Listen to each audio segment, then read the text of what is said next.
And I saw this. This is fascinating to me. This from Bleacher Report. One source told Tim Bontemps and Andrew Lopez of ESPN, one source inside the Pelicans, he's going to shock some people. He being Zion Williamson. The exec said Williamson is a guy who drives eyeballs and attention. The NBA would love to have a Michael Jordan versus the 86 Celtics moment in the first round. If they could get their ideal world, that's what they'd want. Zion has been diligent about taking care of himself. That's David Griffin, said the Pelicans' executive vice president of basketball operations. He's in good shape physically and mentally. Zion, before COVID-19 postponed the season, was averaging 23.5 points a game, 6.8 rebounds a game, 2.2 assists a game, and he did so in only 19 appearances. He was 13th in offensive efficiency.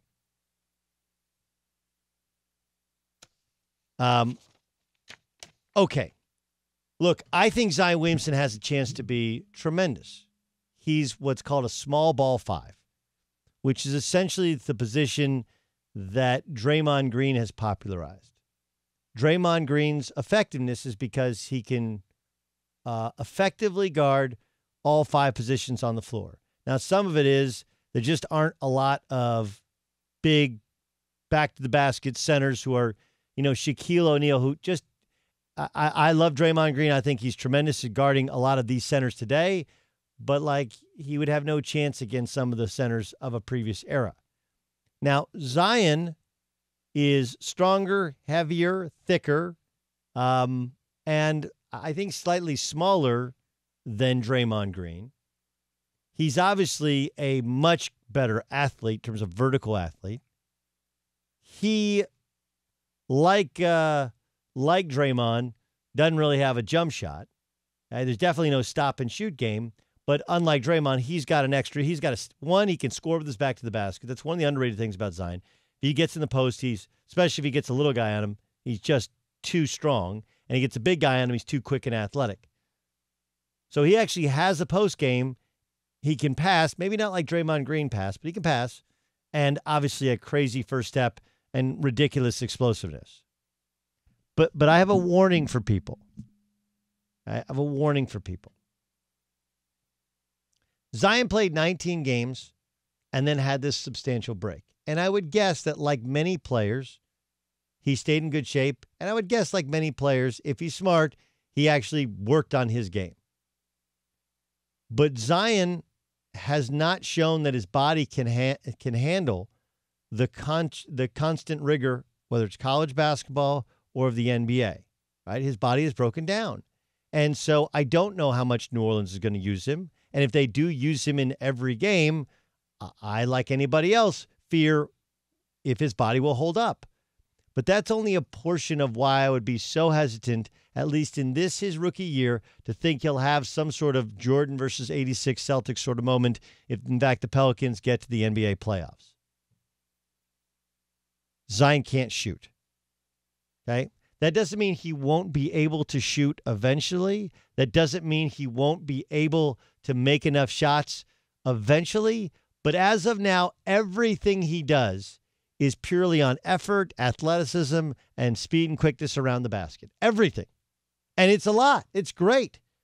But what you haven't been told or you don't realize is you got 22 teams. They're the only ones that can come in and out of those buildings. I actually think that basketball there's going to be, in playoffs, it could be a little bit of a tough watch. One, because of the layoff. Right? Two, because of the lack of the crowd. Three, because these guys will be on the road for several weeks together. And I'm not even talking about once you get deep in the playoffs. The longer you're on the road, the more your legs, your chemistry gets challenged, all of that stuff. But the biggest thing is everyone is going to have a complete and thorough scouting report on everybody they play, because you can walk down to the arena and watch them play, or they're on TV and there's only one game going on at once and everyone will watch. There's a reason that guys in the regular season and the playoffs, all of a sudden their stats change, their shooting percentage changes, because now you lock in on the scouting report. Now you lock in on the guys, And some NBA players, it doesn't matter. Like, you can know what Kevin Durant's doing. He's 7 feet tall with long arms. He's going to score. Steph Curry, you can be physical with, and the officiating changes in the NBA playoffs, but he's going to score. Zion, because he has such a gaping hole in his game, and because people will try different things, will figure out how to guard him.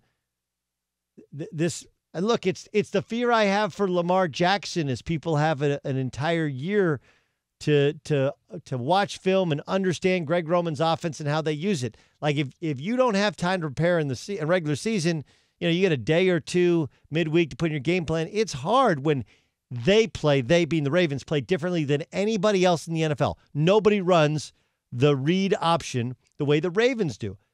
No one is like Zion Williamson. He's just more athletic, and people didn't have a book on him. He only played 19 games.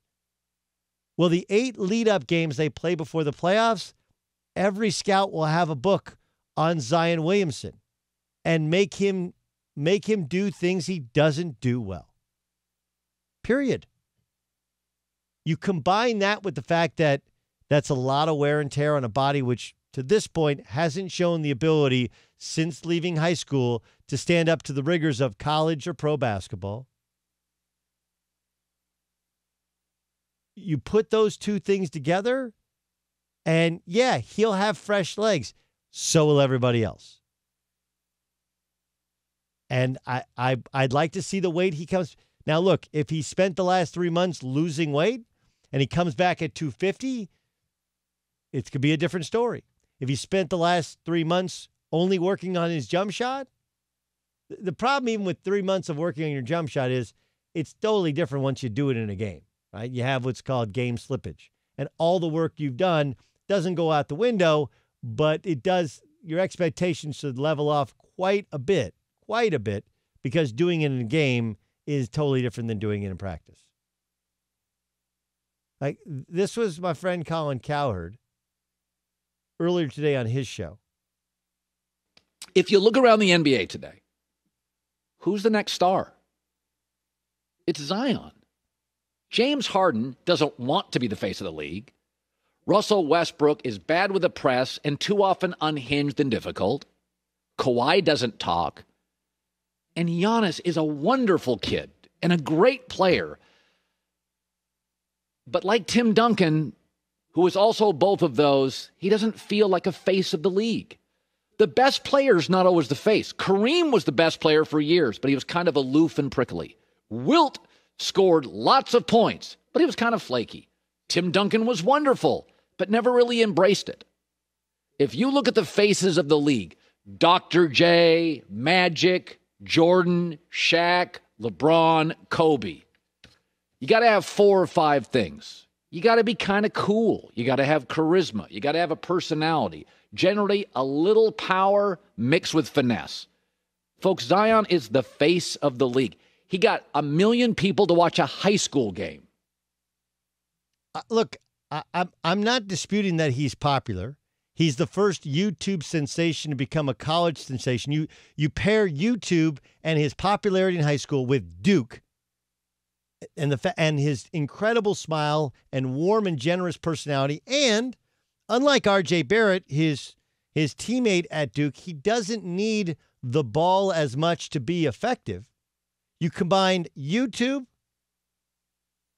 AAU sensation with Duke, and then, even though we got a limited sample size, some unbelievably explosive games in the NBA, and you have yourself a guy who's wildly popular. But we have to catch our breath. He is very young, and he is very much a jump shot away. And the number one skill required in 2020 and beyond in the NBA to be successful is to shoot the ball. It's really, really hard to not be able to shoot the ball. Now, look, he doesn't have to be Steph or Clay to be great. He doesn't have to be Steph or Clay. He just has to make enough to where you got to put a hand up. If you do, now all of a sudden it puts you out of position for his drive. He's just not there yet. And he hasn't shown the ability to play and not get hurt long enough. So I'm going to slow my roll with calling him the face of the league. It's like Collins completely forgot about Steph Curry. We've completely forgot about Kevin Durant. Like those guys are much more the face of the league. Zion is wildly popular. He is right. He is must-see TV. But the more and more NBA people get an eye on him, the better the book will be. And considering how many games and how short a period of time and how good the scouting report's going to be, I don't think once you get to the playoffs in Orlando, it's going to be a good time for Zion Williamson.